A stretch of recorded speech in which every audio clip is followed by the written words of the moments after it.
Hello, welcome to our group project presentation. We are Group 9. We'll be presenting to you our Grocery Express project for Georgia Tech's Software Architecture and Design course in summer 2023. In this presentation, first we will give a brief introduction to the project, and secondly, we will show you the architecture and design of our system, and lastly, we will demonstrate you how to use our system, and especially on the modifications that we made to the system. A brief introduction to the project. For parts A1 to A3, we designed and implemented a drone delivery service for grocery stores. Customers can place orders online using this service. The system will arrange a drone to deliver the items to the customers.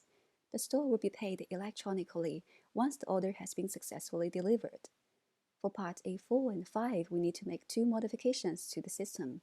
One non-functional modification to improve the system's overall structure, and the functional modification on domain objects. The non-functional modification we chose is data archiving. We plan to archive our order data in a database and allow automatic deletion of expired order data after a certain period of time. The functional modification that were assigned to us is Angry Birds.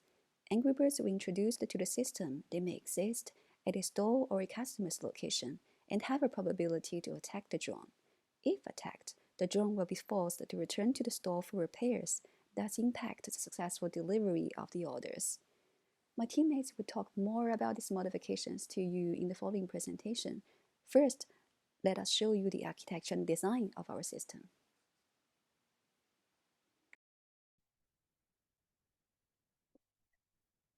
Here is our class diagram for this A5 assignment. This will also be included in the submission folder and uploaded to Canvas, so feel free to download, zoom in, and get more details of our design. So most of the classes will remain the same as our A3 assignment. A few things I want to highlight here is that we created a class called Angry Bird and its related class Angry Bird Controller and Angry Bird Service to achieve the functionality of Angry Bird attacking the drawer. And we also added the class called Location and Location Service so that we can use them to calculate the distance between the store and customer.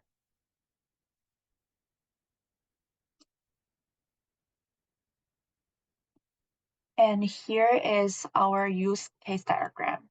So as you can see, the administrators has access to all of the functions of the system, including add a new store, view store list, add new pilot, view pilot list, add a new drawer, and view drawer list, fly drawer, add a new customer, view customer list, add new items, add new orders, view order list, cancel order, purchase order, transfer order, repair drawer, refill drawer, view efficiency, create Angry Bird, move Angry Bird, display Angry Bird, delete Angry Bird, and the last one, adjust attack probability. However, the customer can only has access to a few of the functionalities here, including add new orders, view order list, cancel order, and purchase order. And the pilot can only get access to repair drawer and refill drawer. Next, I hand over to Chen to talk more about the deployment diagram.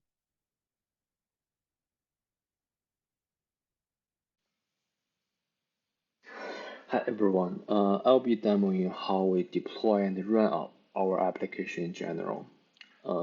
So there are mainly two components in our application.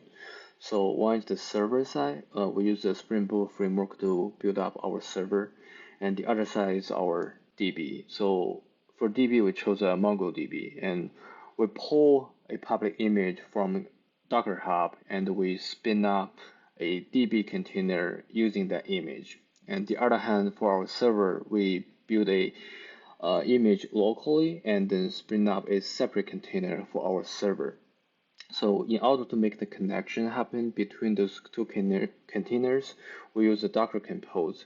Also, we set up a port from DB for like 27017, so that way our server can connect to our MongoDB for both reads and writes using TCP protocol and this open port.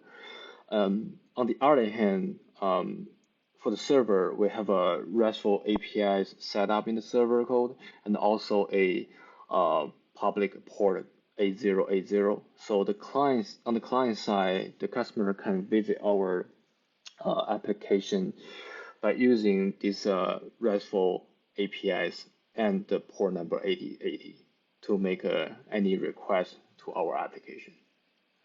So next, I'm gonna show how we spin up our Docker container and then using Docker Compose. So there are mainly two ways we can do. So one is we can just directly go to the IntelliJ IDE and then open up Docker Compose YAML file. Click the Run button next to Services to run the Docker containers. And the other hand, we can basically run a command to basically spin up the Docker containers. So here I'm gonna just use this run button to run our application.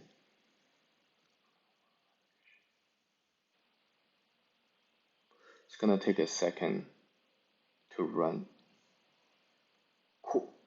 Now our application is up running in a Docker environment.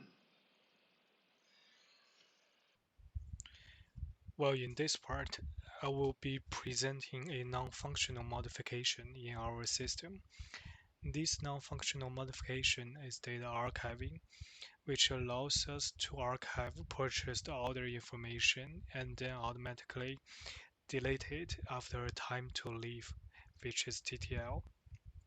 To present this feature, I will be using Postman to interact with our system's APIs, and we'll be working with our MongoDB database, which is running inside a Docker container.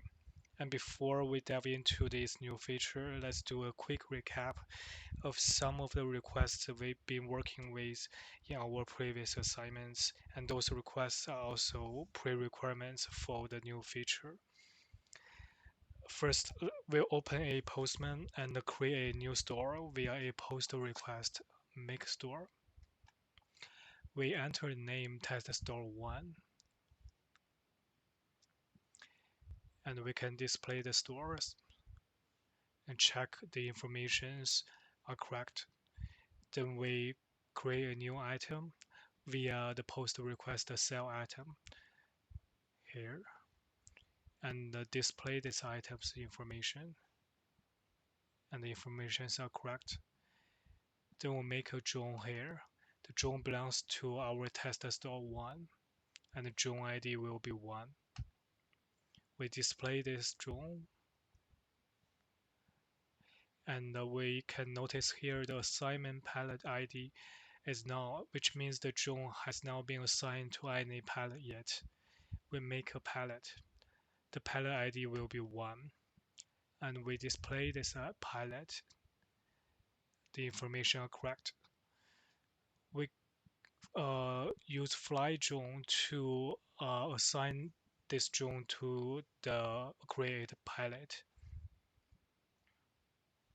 Okay, the change complete. We go back to display drone's request.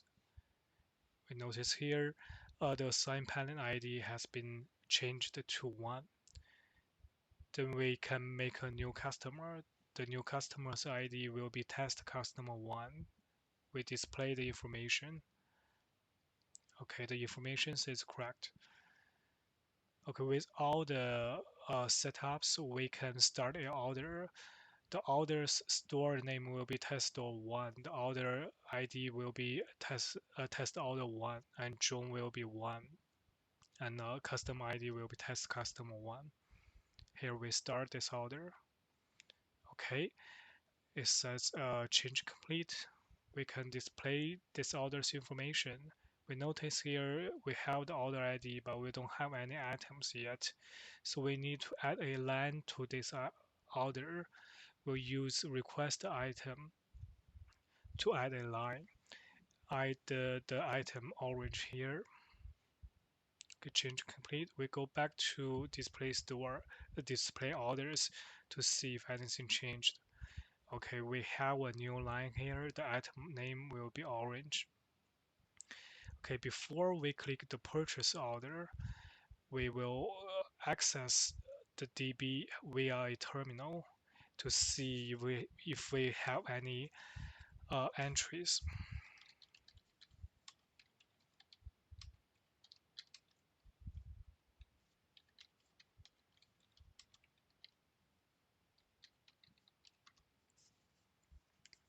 Okay, we are in the Mongo shell here. We can find what DBs we have. We'll use the order DB here and show collections. We have our orders collection, and we can find the entries in this collection. Okay, it's empty now because we haven't complete any orders. It will now be stored in our DB. And when we click purchase order here, okay, it change complete. We go back to our MongoDB and find all the entries here. Okay, we have this entry. It shows the completed orders information here. And we also provide two APIs here. One is get all the orders from our database, which is the same as shown before. And the other is get order by key. We can enter the order key here to find this order. And in order to better suit the presentation, we set the TTL as 20 seconds here. But in real life scenario, it will be set to 90 days in our software. So when the TTL reached, we can switch back to MongoDB and check if there's any entries left.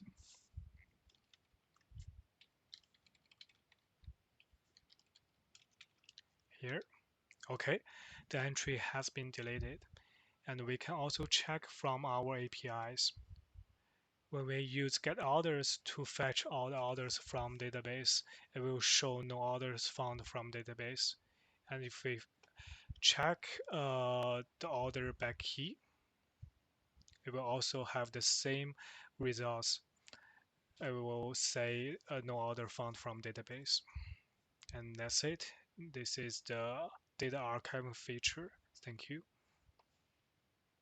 Okay, now let me introduce the functional part of our project, which is the Angry Bird modification. First of all, let me make all of the objects like the previous part very quickly. I will make a new store and sell an item in this store. Make a new drone and make a new pilot. Let the pilot to fly the drone. Make a new customer. Start a new order and request an item in this order. This time, instead of purchasing the order directly, I want to make some trouble here by adding an Angry Bird to our store. If we display the Angry Bird at our test store 1, we could see there is Angry Bird 1, and the attack probability is 0.5. However, I want to adjust this ratio to a very high level so that the delivery cannot succeed. If we purchase order, we could see that the drone is attacked that store and delivery failed. If I try to deliver it again immediately, I could see that the drone is harmed and order cannot be delivered. This means we need to repair our drone in the store. After the repair, I want to adjust this probability to a very low level so that our delivery can succeed. Then purchase the order. We could see that it succeeds, and if we get orders, we could see that the order was delivered in 2 tries. The distance from the store and the customer is this number, and the delivery time is this number, which is calculated by dividing the distance by the drawn speed. Then, what if I want to start a new order by the same drawn? Test order 2, request an item in this order, and then purchase order 2. It tells me that the drawn needs fill. Why is that? If we check the information of the drawn, we could see that we set the max delivery to be 1, which means the drawn is out of fuel after the first delivery, and we need to refuel our drawn at the gas station. What if I want to add as much as possible to our drawn? Damn, it tells me that fuel exceeds drawn limit, which means we can add at most 1 unit to our drawn. Then I will purchase the order, and it succeeds. If I wait a minute and get orders here, I could see that the second order was delivered in only 1 try. The distance and delivery time is the same as the first one. And then there might be some cost occurred to our store. For example, for the first order, it was delivered very late and it was delayed. There might be a cost added to our store, and also we added 1 unit of fuel to our drawn. And if we display our store, we could see that the store cost is 11. 1 is for the fuel's cost, and $10 is the estimation for the delay of the delivery. This estimation is calculated by half of the value the customer made at our store. The order of our first order is $20, so the cost of the delayed delivery is estimated to be $10. So for the first time, the Angry Bird was at the store. What if it's at the customer's place? Would be any difference? Let's have a try. So our customer, the ID is test customer 1, and I want to move the Angry Bird to customer 1. Move, and if we display the Angry Bird at test store 1, it's empty. However, if we change it to test customer 1, it's there. And this time, I want the Angry Bird to attack at very high probability. And we need to refuel our drawn after the second delivery. And if we we need to start a new order 3, and add an item to the order, and then purchase the order 3. Okay, it tells me that the drawn is attacked at customer's place. If I repair the drawn and purchase the order, it tells me that the drawn needs fuel because the drawn was attacked at the customer's place, which means it has already flight from the store to the customer and used up the 1 unit of fuel. We need to refuel our drawn and then purchase order again. But this time I wanted to succeed. And then purchase order succeeded. If we wait a minute and display the orders, we could see that the third order was delivered in 2 tries. The distance is the same. However, the delivery times is 3 times of the first one. Why is that? Imagine this. The drone flies from the store to the customer's place and is attacked at this place. However, it needs to fly back to the store to repair itself and then fly back to the customer, which means it needs 3 rounds of the distance to fulfill the delivery, which is why it's 3 times of the first order. At last, we can delete the Angry Bird. After the deletion, we could see that it's gone at the customer's place.